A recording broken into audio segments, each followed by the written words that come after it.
Menurut keterangan Fuad Dwiyono, Ketua Komnas Perlindungan Anak Batu yang paling awal menerima informasi ini, lambatnya penanganan membuat banyak anak yang semula hendak melapor dan menjadi saksi banyak yang mengundurkan diri. Ini diduga disebabkan adanya intimidasi dan ancaman terhadap para korban. Hal ini terjadi justru karena jeda antara pelaporan dan proses hukum yang dijalankan terlalu panjang dan pihak pelapor cenderung tidak menerima informasi atas perkembangan kasus. Tidak hanya kasus pelecehan seksual, belakangan Komnas Perlindungan Anak Batu juga menyampaikan bahwa telah melaporkan kasus kekerasan dan eksploitasi anak yang dilakukan di SMA Selamat Pagi ke kepolisian. Sebetulnya kalau dari cerita korban sendiri Pak, yang diceritakan ke Pak Fuad itu gimana sih Pak awal mulanya? Jadi yang jelas bahwa memang mereka ini terus terang bahwa saya secara langsung mendampingi korban mulai dari pemeriksaan di Polda 10 hari. Saya merasakan bagaimana, saya bisa membayangkan bagaimana kesedihan, ketakutan yang begitu luar biasa. Karena kita tahu bagaimana apalagi pada saat itu juga terjadi ketika pelaporannya pun juga tidak dilakukan, artinya di pemeriksaannya juga menurut kita sangat lambat, 67 hari kalau nggak salah, kita tanpa informasi ketika kita laporan. Itu juga banyak yang akhirnya menyisakan ancaman, intimidasi. Kita punya bukti-bukti orang-orang yang memang mengancam korban untuk tidak melaporkan. Itu bisa kita sampai hari ini. Jadi ancaman-ancaman itu terus akhirnya ya kita beruntung bahwa anak-anak ini bisa tetap kuat ya. Oke. Karena seperti Intimidasinya itu bentuknya seperti apa? yang jelas ancaman. Jadi di situ bisa juga jadi semacam artinya bahwa mereka tidak seperti yang ada di dalam SPE ya.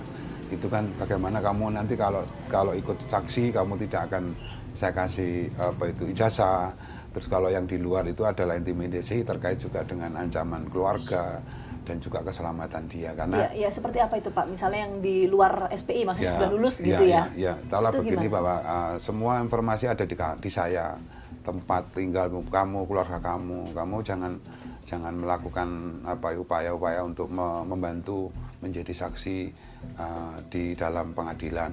Ya tentunya ancaman itu otomatis ya jiwanya ya, ancaman jiwanya. Itu ancaman dari pihak SPI atau? Yang jelas bahwa kita menduga bahwa memang itu jelas ya karena ini orang-orang yang memang ada di wilayah menguntungkan ya. Salah satunya adalah membantu tersangka ini untuk supaya juga jangan sampai artinya mendukung pihak korban seperti itu. Oke, jadi kejadian 2009 baru dilaporkan 2020, ya. Kan gitu. Nah itu dalam rentang waktu segitu, kenapa Pak baru dilaporkan di tahun 2020 Pak?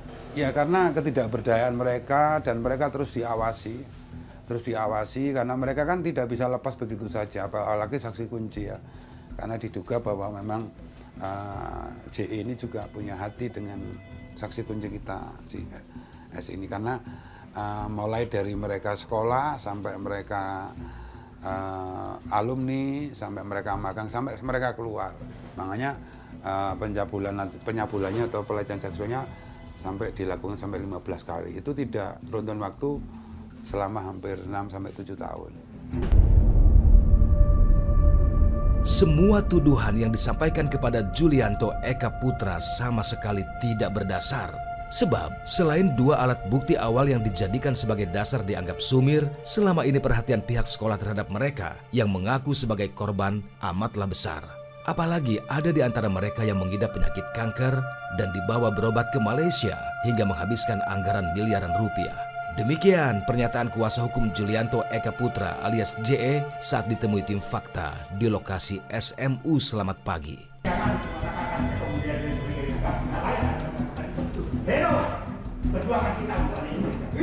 Tidak mudah membawa kasus ini ke tahap proses peradilan seperti yang saat ini tengah berlangsung. Apalagi mereka yang menjadi korban awalnya tidak tahu harus menggunakan cara apa agar kasus ini bisa diproses secara hukum. Hingga akhirnya para korban bisa bertemu dengan Komnas Perlindungan Anak yang dinahkodai Aris Merdeka Sirait. Dari Aris ini pula disebutkan awalnya jumlah korban berkisar 40 anak. Untuk kasus SPI itu 1 tahun yang lalu terungkap kasus ini, 14 itu dilaporkan di Polda Jawa Timur ya, pada 29 Mei 2021, di mana korban-korbannya itu terjadi pada usia anak pada saat mereka duduk di SMA itu artinya usianya antara 15 dan 16 tahun.